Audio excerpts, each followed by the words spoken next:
Hello बच्चों, आज हम आपको ईथर की प्रॉपर्टीज बताएंगे और आज इस लेक्चर में हम बताएंगे physical properties of ether. Ether की फिजिकल प्रॉपर्टी क्या है, आज बेटा इसी के विषय में हम लोग चर्चा करेंगे।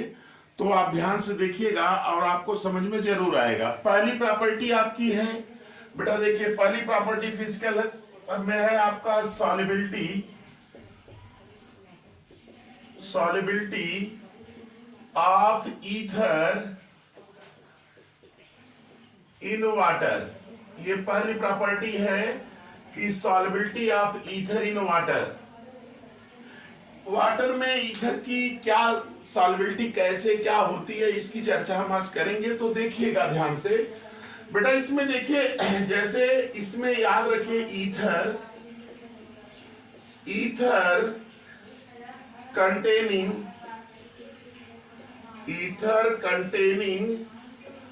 up to 3 carbon atom, ether containing up to 3 carbon atom are soluble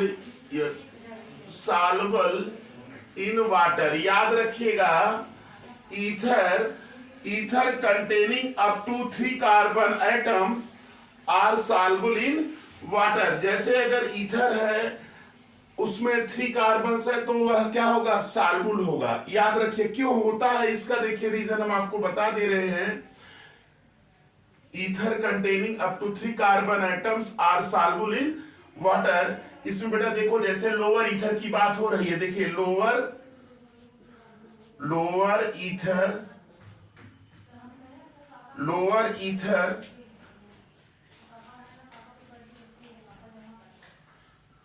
are soluble in water due to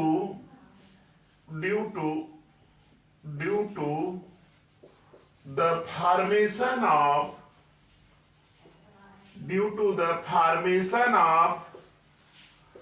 hydrogen bond with water molecule.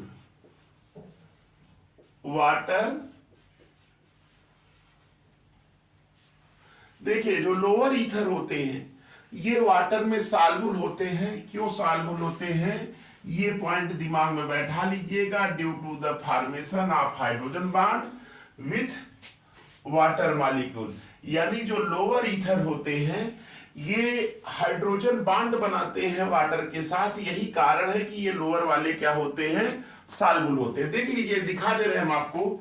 जैसे ये देखिए ROR है, ये आपका ईथर है, ये आपका क्या है, ईथर है।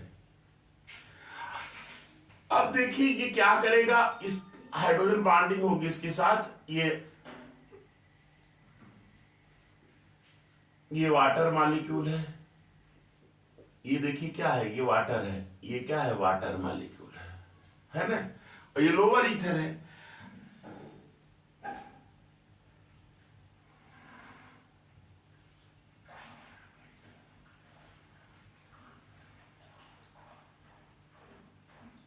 दिमाग में बैठा लीजिएगा, ये H है,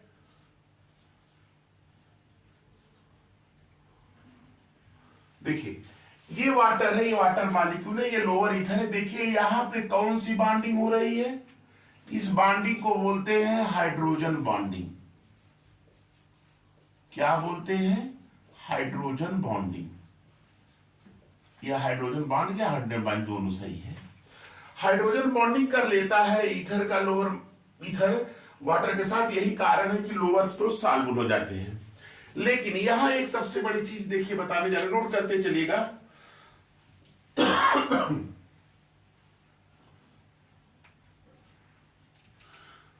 लोअर ईथर सॉल्युबल होते हैं, चलिए ठीक है। तो दिमाग में बैठा लीजिएगा इसको। अब देखिएगा इसमें अभी सॉल्युबिलिटी पढ़ा रहे हैं। H the molecular mass increases as the molecular mass increases, the solubility of ether in water decreases.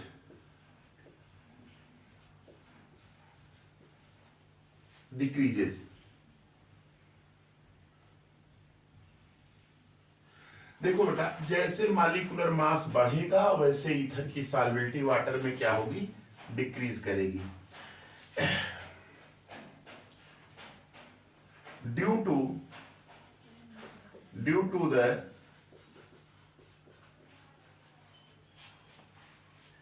increase in the hydrocarbon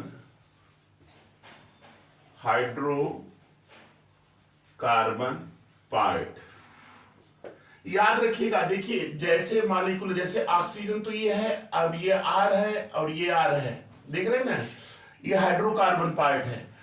oxygen तो एक ही रहेगा, अब ये बढ़ेगा तो यानी हाइड्रोकार्बन पार्ट, ये वाला पार्ट देख रहे हैं, ये वाला पार्ट, ये हाइड्रोकार्बन पार्ट बोला जाता है। और ये क्या होता है, हाइड्रोफोबिक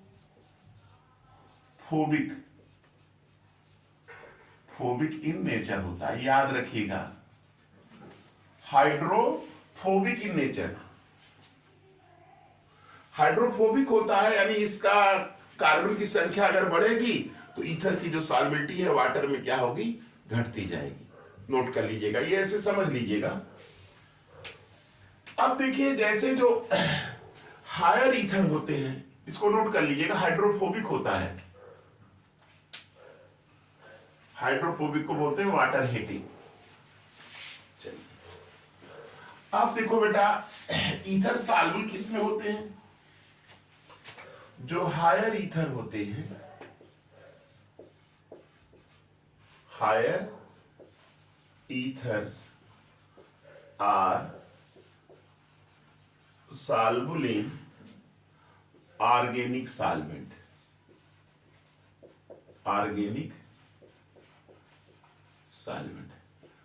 जो हायर ईथर होते हैं वो सॉल्युबल किस में होते हैं, ऑर्गेनिक सॉल्वेंट। जैसे याद रखिएगा, ऑर्गेनिक सॉल्वेंट में आपका क्या है, क्लोरोफॉर्म हो सकता है, CH3 COCH3 हो सकता है, एसीटोन बेंजीन हो सकता है,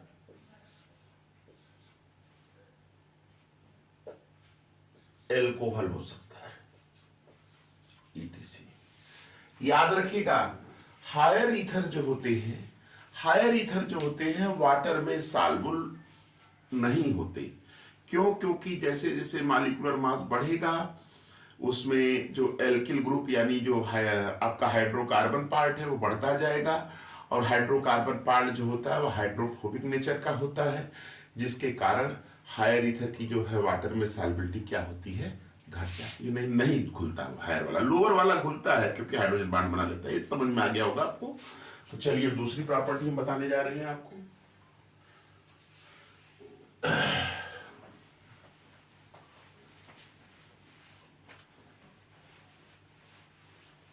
ये पहली फिजिकल प्रॉपर्टी थी, अब दूसरी फिजिकल प्रॉपर्टी हम आपको बताने जा रहे हैं, बॉइलिंग पॉइंट।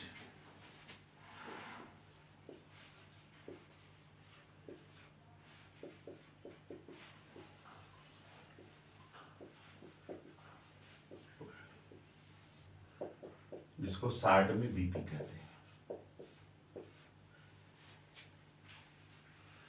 बॉइलिंग पॉइंट याद रखिएगा, BP of ether is directly proportional to, कह सकते हैं, मॉलिक्यूलर मास। ये कंसेप्ट बनाइए कि अगर मॉलिक्यूलर मास बढ़ेगा तो ईथर का बॉइलिंग पॉइंट क्या होगा, बढ़ता जाएगा। इसको एक एग्जांपल से देखिए। जैसे देखिए एग्जांपल में इधर हम लिख दे रहे हैं ईथर, इधर हम लिख दे रहे हैं बॉइलिंग पॉइंट बीपी इन केल्विन में। जैसे देखिए CH3OCH3 है, CH3OCH3 है, इसको IUPAC में जा रहे मेथॉक्सीमीथेन कहेंगे, इसका 250 दिया है ना। फिर देखिए CH3OC2H5 है, इसका बॉइलिंग पॉइंट 283। फिर इसके बाद देखिए C2H5OC2H5, इसका बॉइलिंग पॉइंट 307.6। और इसके बाद देखिए CH3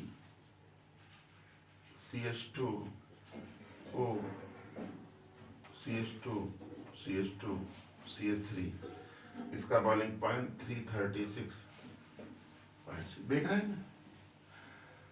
तो यहां से आपको क्लियर आ रहा है कि अगर इधर से इधर चल रहे हैं तो ये क्या होगा, मॉलिक्यूलर मास इंक्रीज हो रहा है, मॉलिक्यूलर मास इंक्रीज कर रहा है, इंक्रीज।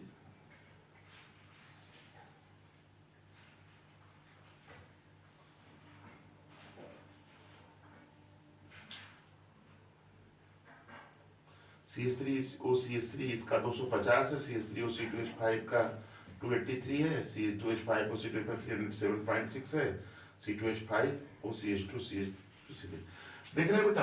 अब देखिए मैंने जो लिखा है कि मॉलिक्यूलर मास अगर बढ़ेगा तो बॉइलिंग पॉइंट क्या होगा, बढ़ेगा।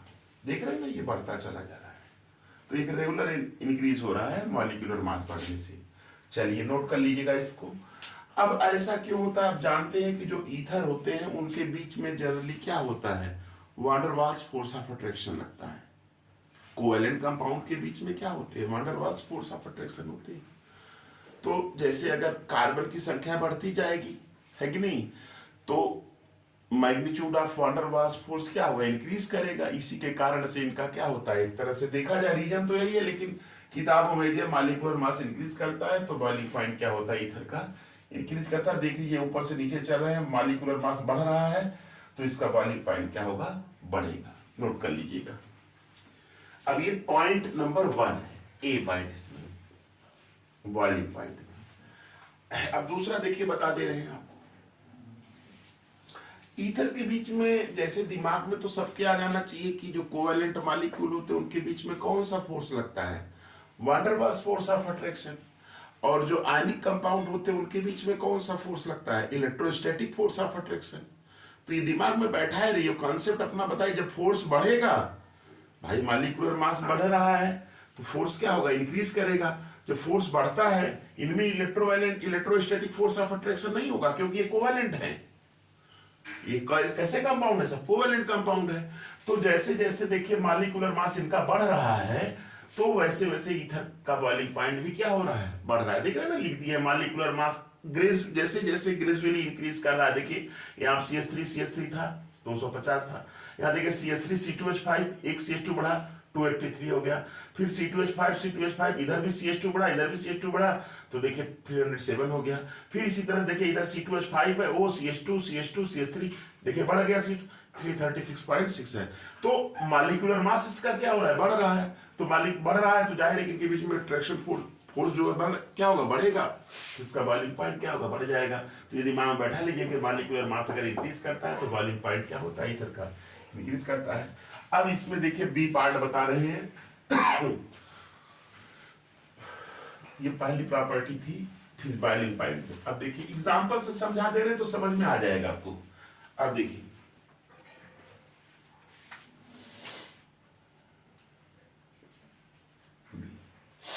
इसमें देखिए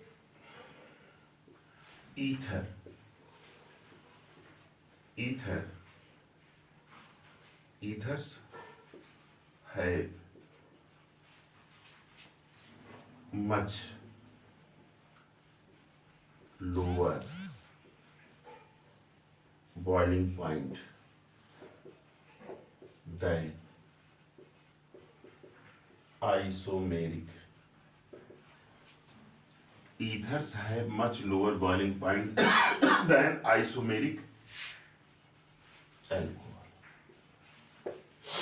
आइसोमेरिक बेटा यहां समझ रहे हैं, आइसोमेरिक, ये बात आपको समझ में आ रही है कि नहीं? आइसोमेरिक जैसे देखो बेटा, जैसे बेटा देखो C2H6O है, ये मॉलिक्यूलर फार्मूला है, मॉलिक्यूलर फार्मूला। अब बेटा देखो मॉलिक्यूलर फार्मूला में एक इसका बनेगा CH3 OCH3, ये बनेगा, ये आपका क्या है? ईथर है। और ये बनेगा बेटा क्या? C2H5OH, ये क्या है आपका? इथेनॉल है ना। तो ये आपका क्या है बेटा? ये एल्कोहल है, ये क्या है? एल्कोहल है ना। जैसे दिमाग में अगर आपसे कोई पूछ देता है कि ethers have much lower boiling point than isomeric alcohol, isomeric alcohol से ईथर का जो बॉइलिंग पॉइंट होगा वह क्या होगा? बहुत ही कम होगा। ऐसा क्यों? जैसे ये अल्कोहल है, ये क्या है? आपका ईथर है। तो अब इसमें बेटा रीजन क्या होगा? एल्कोहल को जनरली हम क्या कहते हैं? ROH से करते हैं, ROH से क्या कहते हैं? ROH। और ईथर को बेटा हम जनरली क्या करते हैं? ROR कहते हैं ना। देखो बेटा ये आइसोमेरिक का मतलब ये दोनों क्या है? आइसोमर है। ये क्या है? आइसोमर है कि नहीं? ये दोनों आइसोमर हुए कि नहीं? इन दोनों का मॉलिक्यूलर फार्मूला सेम है लेकिन प्रॉपर्टीज क्या है? डिफरेंट है, तो ये आइसोमर है। तो अब क्वेश्चन यहां पूछ रहा है कि ईथर है much lower boiling point than isomeric alcohol, तो इसका रीजन क्या होगा बेटा? इसका रीजन ये दिमाग में बैठा लो आप लोग कि जो अल्कोहल होता है, ये अल्कोहल है ना, अल्कोहल, ये बेटा क्या है? ईथर है। दोनों का जनरल फार्मूला लिख दिए। तो रीजन में बेटा एक लिखेंगे, क्या रीजन होगा? हमने आइसोमेरिक बता दिया कि आइसोमेरिक होता क्या है। रीजन में बेटा ये लिखेंगे कि बिकॉज, या ऐसे लिख सकते हैं,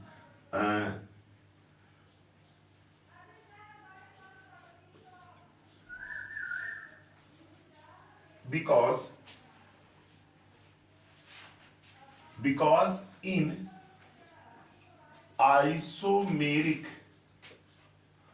alcohol, because in isomeric alcohol intermolecular hydrogen bonding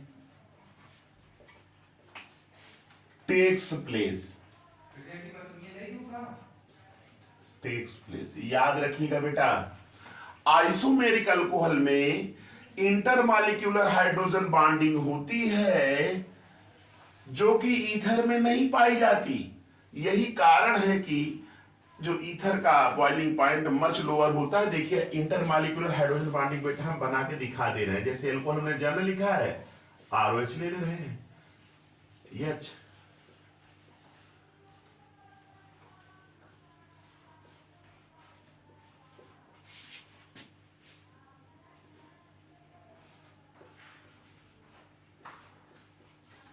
ये बेटा कौन सी बॉन्डिंग है? Inter molecular hydrogen bonding. ये इंटर मॉलिक्यूलर हाइड्रोजन बॉन्डिंग किसमें पाई जा रही है? एल्कोहल में। यही कारण है कि एल्कोहल का बॉइलिंग पॉइंट बहुत ज्यादा होता है। किससे? ईथर से।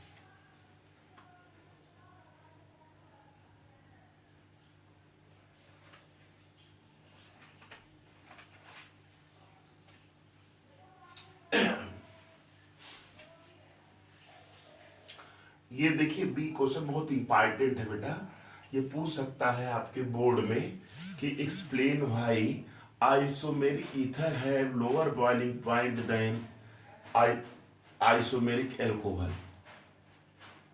तो इसमें बेटा केवल एक रीजन लिखेंगे कि एल्कोहल में इंटरमॉलिक्यूलर हाइड्रोजन बॉन्डिंग पाया जाता है, जिसकी वजह से जो एल्कोहल का बॉइलिंग पॉइंट क्या होता है, ज्यादा हो जाता है, ईथर का कम हो जाता है, क्योंकि ईथर में हाइड्रोजन बॉन्डिंग नहीं। चलिए ठीक है।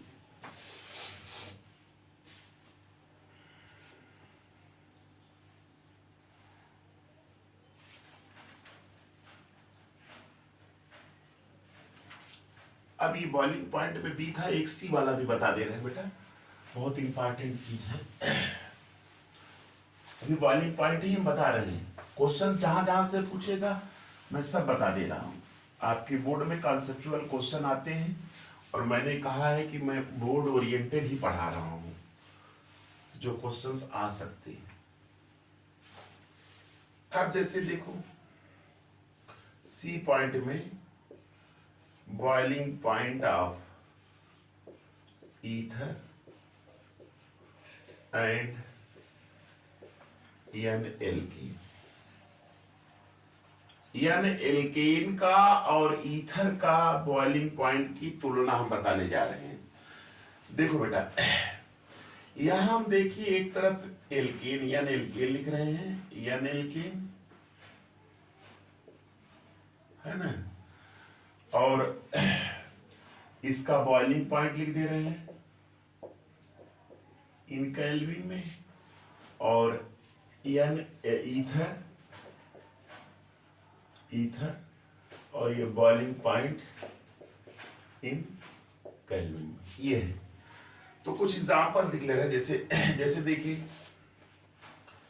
CH3,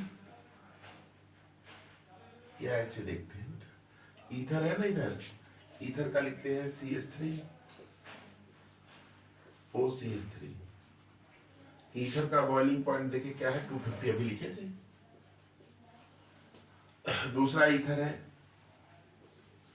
CH3OC2H5, इसका बॉइलिंग पॉइंट हमने लिखा था कितना, अभी 283 लिखा था, हाँ 283 लिखा था, 283 था।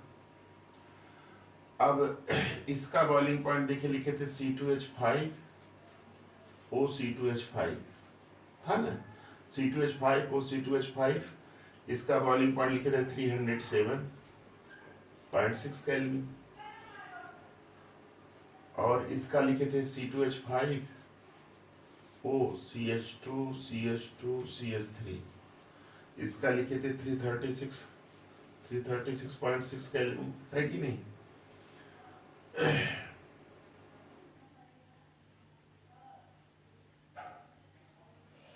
ये तो लिखे थे, और एक था C2H5 OCH2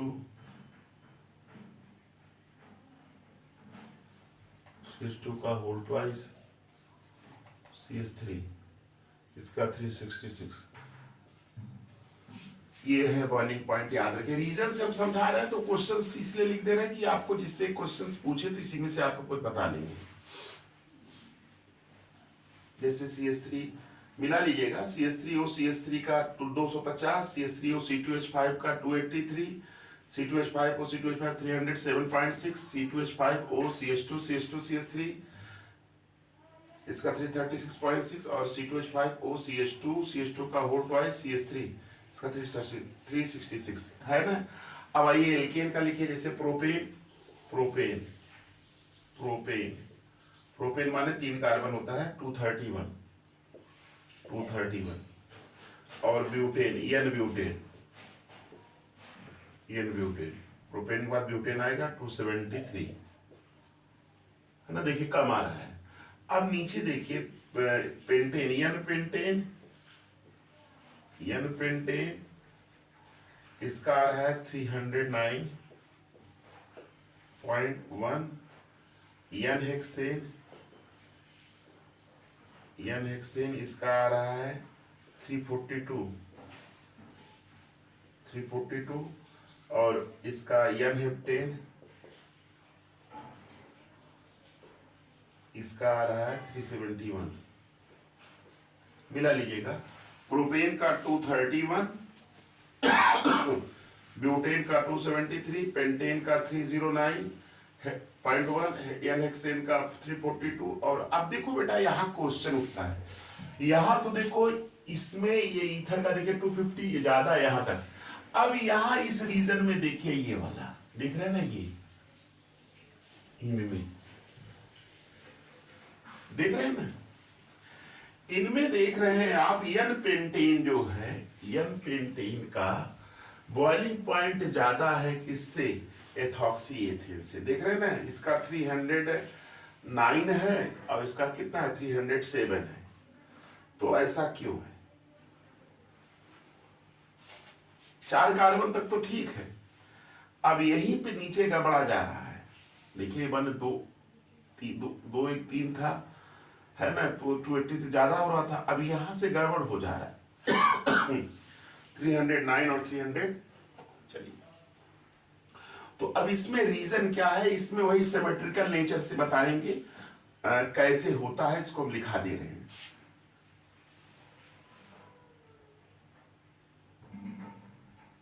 देखिए बियॉन्ड द 4 कार्बन जो है आपका ईथर का, देख रहे हैं ना बॉइलिंग पॉइंट क्या हो रहा है, स्लाइटली डिक्रीज कर रहा है। देखिए इसमें बेटा इसको बिठा देते हैं, यहां से लिखते हैं, ठीक है, ये लिखा रहेगा थोड़ा, ठीक है ना, ये हम इसको हटा दे रहे हैं, इसकी जरूरत नहीं है। अब इसमें देखिए as the hydrocarbon part, hydrocarbon मतलब वही alkyl group, as the hydrocarbon part increases, as the hydrocarbon part increases beyond 4 carbon,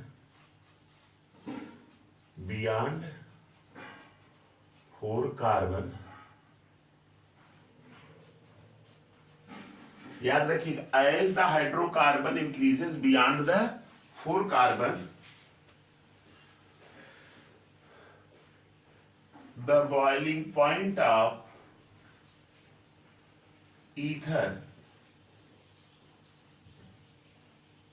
ethers are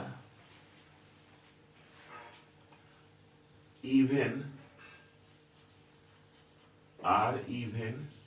slightly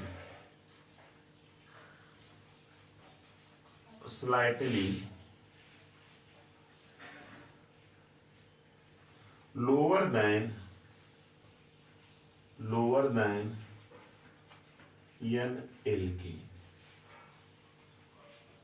याद रखिएगा, देख रहे हैं ना, ये इधर ये आपका ईथर है, इनका बॉइलिंग पॉइंट क्या है, कम है इन एल्केन से। देखिए इसका 309 है, उसका 307 है, इसका देखिए 342 है, इसका 336 है, घट जा रहा है ना। ये एल्केन आप कंपेरेबल मॉलिक्यूलर मास, आप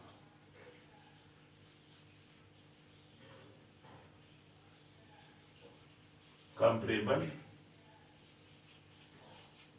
मॉलिक्यूलर मास, ये बेटा है क्वेश्चन, ये समझना बहुत इंपॉर्टेंट पॉइंट है बेटा, कि एज द हाइड्रो, जैसे जैसे हाइड्रोकार्बन पार्ट इंक्रीज हो रहा है बियॉन्ड द 4 कार्बन, 4 कार्बन के beyond the 4 carbon boiling point of ether, देख रहे हैं ना, बॉइलिंग पॉइंट ईथर क्या हो रहा है, स्लाइटली क्या हो जा रहा है, लोअर हो जा रहा है एल्केन से। देख रहे हैं ये एल्केन है, ये ईथर है, इसका देखिए एल्केन का बॉइलिंग पॉइंट ज्यादा है, इसका क्या है, कम है। ये क्यों हो रहा है, इसको भी देखिए, लिख लीजिएगा, छोटा इरेज करके इसका रीजन लिखा दे रहे हैं, नोट कर लीजिएगा इसको। चलिए इसका रीजन बेटा देख लीजिएगा, रीजन बहुत इंपॉर्टेंट है, यही देखिए इसी में है रीजन। कारण क्या है, दिस इज, लिख देना भी समझाना, this is mainly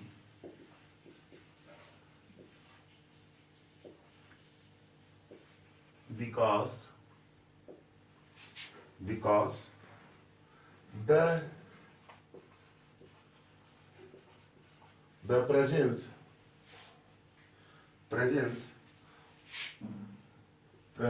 of oxygen atom, because presence of oxygen atom which makes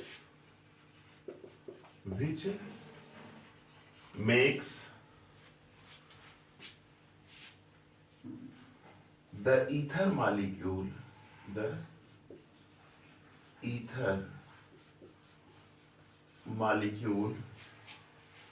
less symmetrical as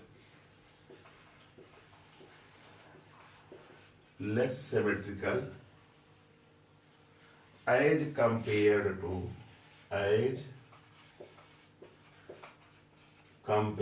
to N-alkane,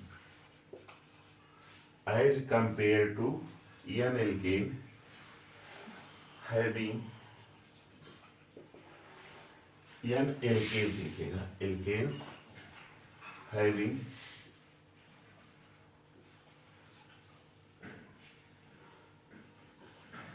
comparable molecular mass.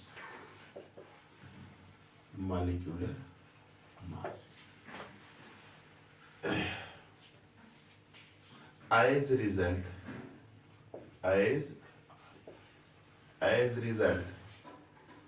the van der Waals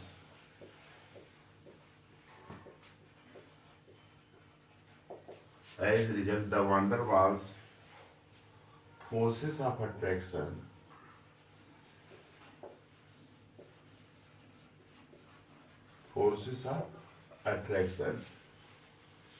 between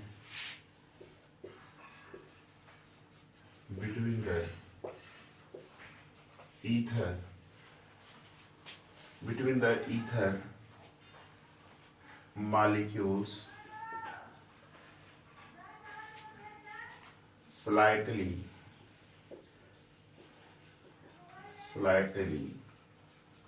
lower than the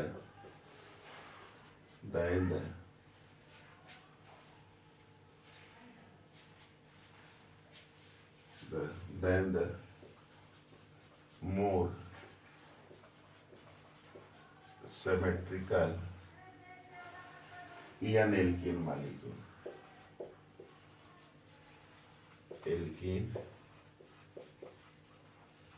molecule.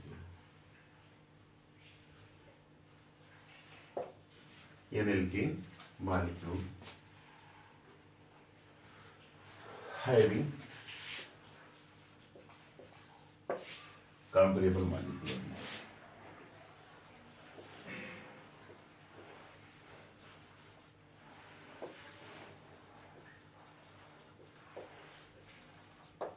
याद रखिएगा बेटा, यहां reason क्या है, यहां देखिए reason क्या है कि यहां जो ऑक्सीजन आ जा रहा है, हमने लिख दिया है कि this is mainly because the presence of oxygen atom which makes the ether molecule less symmetrical. माने जो सिमेट्रिकल जो होता है एल्केन जो होता है ज्यादा सिमेट्रिकल होता है किससे, ईथर से। क्यों? क्योंकि ये ऑक्सीजन एटम जो है उसको लेस सिमेट्रिकल बना दे रहा है, किसकी तुलना में, एन-एल्केन की तुलना में, जिसके कारण as result the van der Waals force of attraction between ether molecule slightly lower. माने भाई जब सिमेट्रिकल लेस हो जाएगा तो जो ईथर होंगे उनके बीच में van der Waals force of attraction क्या हो जाएगा, घट जाएगा, लोअर हो जाएगा, किसकी तुलना में, एन-एल्केन की तुलना में, जो कि मोर सिमेट्रिकल है। यही कारण है कि ये जो ये एन पेंटेन है, हेक्सेन है, फिर इनका जो बॉइलिंग पॉइंट है स्लाइटली बढ़ा हुआ है ईथर से, या ईथर का बॉइलिंग पॉइंट स्लाइटली घटा हुआ है इन एन-एल्केन से। ये मैंने रीजन लिख दिया है, दोनों तरह से आपके क्वेश्चंस पूछे जा सकते हैं, इसको नोट कर लीजिएगा, बहुत इंपॉर्टेंट रीजन है। चलिए अब इसके बाद हम तीसरी प्रॉपर्टी बता रहे हैं, चलिए नोट कर लीजिएगा।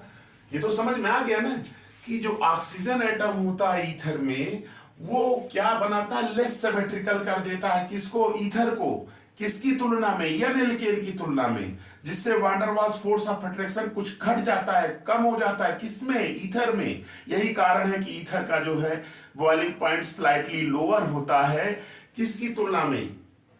यन एल्केन की तुलना में। ये दिमाग बैठा लीजिएगा, बहुत इंपॉर्टेंट रीजन था। अब बेटा इसके बाद हम बता दे रहे हैं आपको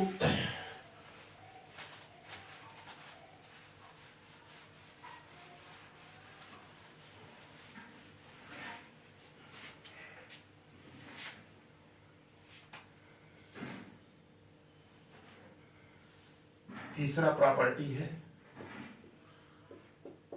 डाई पोलर नेचर। देखो जैसे यहाँ O है, ये R है, ईथर है, ये आपका R है। यहाँ R में कार्बन है और ये ऑक्सीजन ज्यादा इलेक्ट्रोनिगेटिव है, तो याद रख लो कि इसका जो है नेट डाइपोल मोमेंट, ये क्या हुआ? Net dipole moment, net dipole moment होगा, है ना। देखो बेटा ये यहां देखिए डाइपोलर नेचर होता है। क्यों? क्योंकि जो ऑक्सीजन होता है इसकी इलेक्ट्रोनेगेटिविटी ज्यादा होती है। किससे?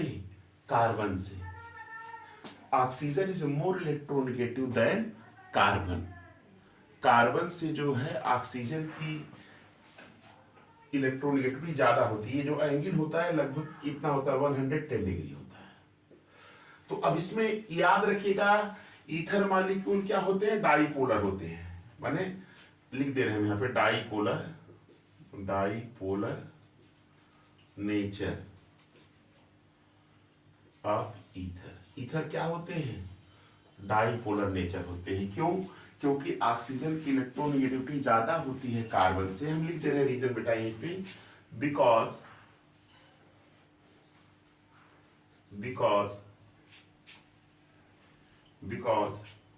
of the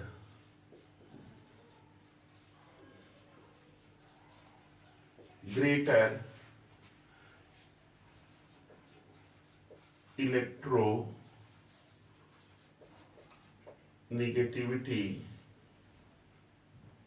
electronegativity of oxygen than carbon atom, माने वही ऑक्सीजन ज्यादा इलेक्ट्रोनेगेटिव होता है कार्बन से। Carbon the CO bond are slightly polar। भाई इसकी इलेक्ट्रोनेगेटिविटी ज्यादा है तो पोलर होगा। एंड दस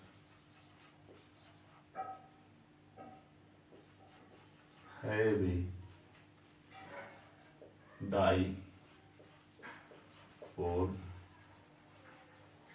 मोमेंट।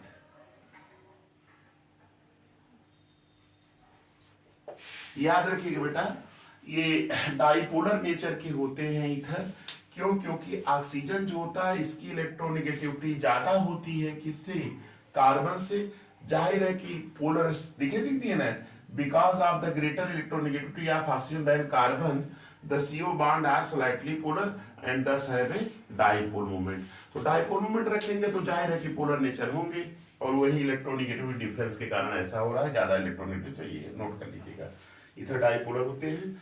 और लास्ट प्रॉपर्टी है, नोट कर लीजिएगा इसको, चौथी और लास्ट प्रॉपर्टी है फिजिकल। इस लेक्चर में हम इतना ही आज बताएंगे। चौथी प्रॉपर्टी सुन लीजिए, डेंसिटी की बात। डेंसिटी चौथी